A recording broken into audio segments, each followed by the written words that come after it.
KSRTC ബസ്സുകൾ വാങ്ങിയതിൽ കോടികളുടെ വമ്പൻ തട്ടിപ്പ്. ഒരേ ദിവസം ഒരേ മോഡൽ ബസ്സുകൾ KSRTC വാങ്ങിയത് പല വിലയ്ക്ക്.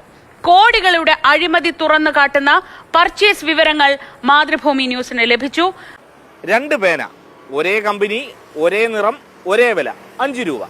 സാമാന്യ ബുദ്ധിയുള്ള ആരെങ്കിലും ഈ 5 രൂപയുടെ പേന 8 രൂപയ്ക്ക് വാങ്ങുമോ? വാങ്ങില്ലല്ലോ. പക്ഷെ കഴിഞ്ഞ സർക്കാരിന്റെ കാലത്ത് അങ്ങനെ കുറച്ച് KSRTC ബസ്സുകൾ വാങ്ങി വലിയ വിലയ്ക്ക്. KL 15A 2977 കാട്ടാക്കടയിൽ നിന്നും സുൽത്താൻ ബത്തേരി ഓടുന്ന സൂപ്പർ ഫാസ്റ്റ് വണ്ടി വാങ്ങിയത് 2025 നവംബർ 20-ന്. ഈ ശ്രേണിയിലുള്ള ബസ്സുകൾ വാങ്ങിയതിലാണ് വൻ ക്രമക്കേട്. നവംബർ 21-ന് 29,82,15 രൂപയ്ക്ക് 8 ബസ്സുകൾ വാങ്ങി. അന്ന് തന്നെ ഈ മോഡലിലെ 5 ബസ്സുകൾ 2,07,422 രൂപ വില കുറവിലും വാങ്ങിയിട്ടുണ്ട്.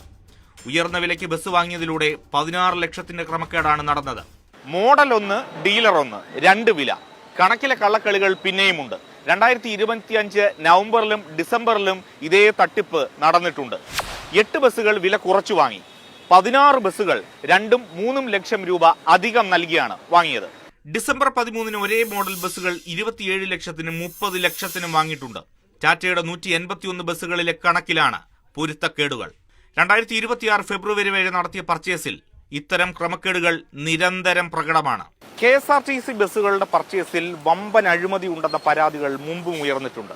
പക്ഷെ അന്വേഷണമൊന്നും നടന്നിട്ടില്ല.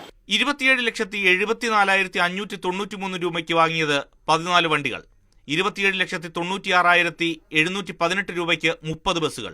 29,54,000-നും 30,83 ബസ്സുകളുമാണ് വാങ്ങിയത്. 4 കോടിക്ക് മുകളിലുണ്ട് ക്രമക്കേട്.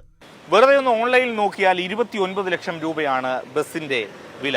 KSRTCയെ പോലെ വമ്പൻ പർച്ചേസ് നടത്തുന്നവർക്ക് ഇളവുണ്ടാകുമെന്ന കാര്യത്തിൽ ഒരു സംശയവുമില്ല, അതുറപ്പാണ്. അതിവിടെ ഉണ്ടാകാത്തതാണ് ദുരൂഹത വർദ്ധിപ്പിക്കുന്നത്. അതുകൊണ്ട് തന്നെ ഈ കേസിൽ കൃത്യമായ അന്വേഷണം ഉണ്ടാകണം.